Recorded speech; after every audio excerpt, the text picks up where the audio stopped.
Olá, boa noite, bom dia, boa tarde ao internauta. Estamos mais uma vez aqui diretamente de São Paulo, o hub da internet no Coletivo Digital.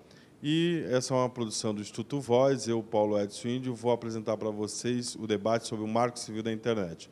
Lembrando que este ano a gente está apresentando esse hub do 7º Fórum da Internet, que tem como tema Governança da Internet para o Desenvolvimento Sustentável, Humano, Econômico e Social. E o nosso convidado de hoje é o Léo BR de Brasília. Vamos falar com ele. Tudo bom a todas e todos? Boa Meu nome é noite, Leonardo. Léo. Tudo bem? Boa noite. Meu nome é Leonardo Barbosa. Eu trabalho na Secretaria de Inclusão Digital do Ministério das Comunicações e venho de movimentos e ativismo de pontos de cultura, cultura digital, inclusão digital, economia solidária e tudo que envolve isso. Boa noite, bom dia, boa tarde, boa hora que for quem estiver assistindo. Legal, Léo. Léo, hoje, né, está acontecendo, nós estamos no terceiro dia do Fórum da Internet, está acontecendo em Baku, no Azerbaijão, e um dos principais temas é a governança da internet para o desenvolvimento. A gente sabe que hoje no Brasil a gente está passando por um momento de discussão do Marco Civil da internet. Queria que você falasse um pouco para os nossos internautas o que é esse Marco Civil da internet e quais são os principais gargalos apresentados hoje por esse marco legal. Ou seja, o que são as principais pautas desse marco legal? Como esse marco legal pode mudar a nossa vida no dia a dia? Tá.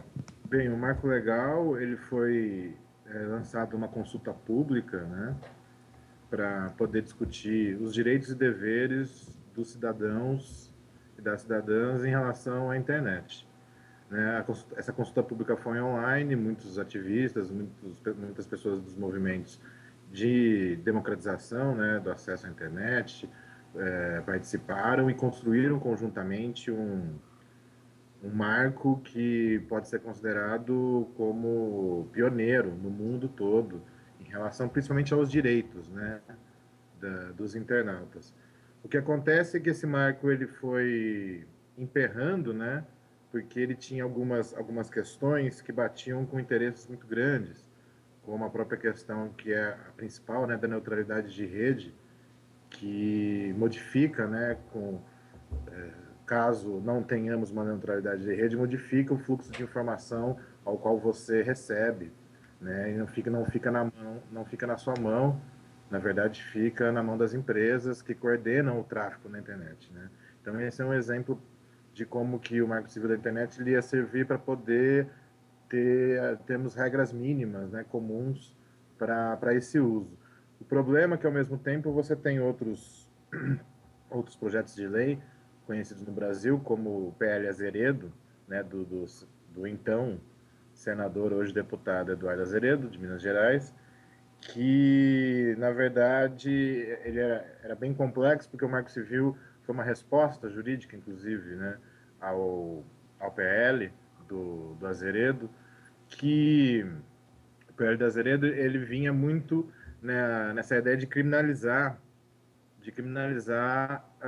o internauta, né, com o argumento da pedofilia, que inclusive na época, né, tinha se apresentado como uma pauta grande, né, na grande mídia, a relação da pedofilia, a relação própria de crimes de dados, né, que precisam sim ser regularizados, crimes de internet, crimes cibernéticos. E só que quando a gente chegava ao PL, a gente via que um dos grandes problemas é que ele criminalizava o compartilhamento de arquivos, né, o P2P.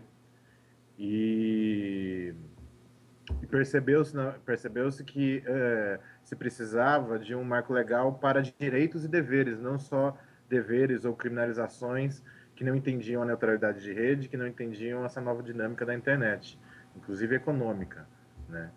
Então, o que acontece é que a gente passou por esse processo, esses projetos, esses PLs entraram em disputa, e hoje é dia 7, né? 7 de novembro foi votado. Na verdade, tinham três projetos em votação que se relacionavam com a internet. Esse projeto do Azeredo, do Marco Civil, e o que foi chamado no Brasil de projeto de lei Caroline Dickmann, que na verdade foi por causa da atriz, né, Caroline Dickman, que teve seus arquivos pessoais devastados por um cracker, né? Não um hacker, por um cracker, e na verdade rolou uma comoção da mídia e esse projeto entrou na pauta do dia por causa das questões, esquecendo-se até de que o Marco Civil poderia dar conta disso, né? Então, por exemplo, hoje foram votados e aprovados. A Lei Azeredo ela foi diminuída, ela foi desidratada, né? Alguns artigos saíram, ela está cuidando mais de crimes de cartão de crédito, de questões de racismo, na internet, mas o Marco Civil, que era a grande vontade de todo mundo que trabalhou por isso, ficou adiado, principalmente por causa desse lobby na Câmara, tanto das teles quanto das próprias empresas né, da internet, porque regular a neutralidade de rede é fazer com que todo mundo tenha o mesmo direito de receber e de acessar a informação sem intermediário, né? Sem controle de dados, que isso que é o mais importante. Então, a gente está nessa situação aí que é bem complexa de como lidar com as leis em relação aos direitos do usuário, não só no Brasil, como no mundo, né? Então, eu queria que você falasse um pouco mais sobre neutralidade. Como é que o Marco Civil apresenta como neutralidade? É possível você ter uma internet, né, que consegue garantir a mesma qualidade para as empresas e para o cidadão? Como é que o governo faz isso? Como é que esse marco legal está discutindo isso? Cara, a gente teve até problemas de interpretação hoje, né? Alguns deputados, como o Miro Teixeira, ele colocou que o governo estaria controlando, com esse marco civil, né? Estaria fazendo controle da internet no Brasil. Mas, na verdade, esse controle ele é mais do que necessário, né? Porque a gente precisa, pelo menos, ter um arcabouço jurídico, mesmo que, às vezes, a gente nem tenha como conhecimento saber realmente se essa neutralidade está sendo dada, né? A gente tem que criar, inclusive, mecanismos com os provedores, né? Para entender e explicitar, né, ser mais didático para a população o que quer dizer esse nível de tráfego, que, por exemplo, a partir do momento que você começar a consumir mais informação, mais dado, de repente, com a falta de neutralidade, o provedor ele pode cobrar mais, né, sobre isso.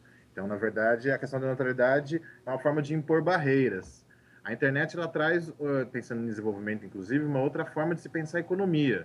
O problema dessas barreiras intermediárias é mais ou menos o paralelo que a gente faz hoje no Brasil com o debate do ECAD, com o debate dos direitos autorais. Por mais que o Marco Civil não seja sobre direitos autorais, né? Direitos autorais é uma coisa que tem que ser discutida de outra forma e com outros atores. O Marco Civil não era sobre isso. Mas acho que a lógica da intermediação, de você colocar barreiras e começar a cobrar mais pelo tráfego, isso tem para mim, conceitualmente, filosoficamente, ele tem uma certa relação com o que a gente está vivendo na indústria da música, na indústria do cinema, que é esse problema econômico que se tem com os intermediários, né? Tanto que a internet tem contribuído para novas formas de processos econômicos, né, ligados ao associativismo, ao cooperativismo, à economia solidária. Então, o grande problema dessa questão é que a gente está nesse gap, né, inclusive, né, dentro do capitalismo, em relação a um certo tipo de relação de trabalho, de relação inclusive de insumos, né, do que você precisa, de produtos e tal, para que avance. A gente tenha projetos de inovação, a gente tenha hackers que consigam extrair dados abertos de governos, que a gente tenha, inclusive, uma comunicação audiovisual vinda da periferia, vinda de todos os espaços mais ampla, porque daí a gente não vai ter barreiras a esse acesso que seriam, por exemplo, a gente pagar mais por mais tráfego que a gente usa. Bom, gente, vamos dar uma parada aqui. A gente encerra aqui o primeiro bloco com o Léo BR e logo mais a gente volta com o Léo BR diretamente de Brasília falando sobre o Marco Civil da Internet nesse hub do Brasil. Instituto Voz, ecoando cultura e conhecimento.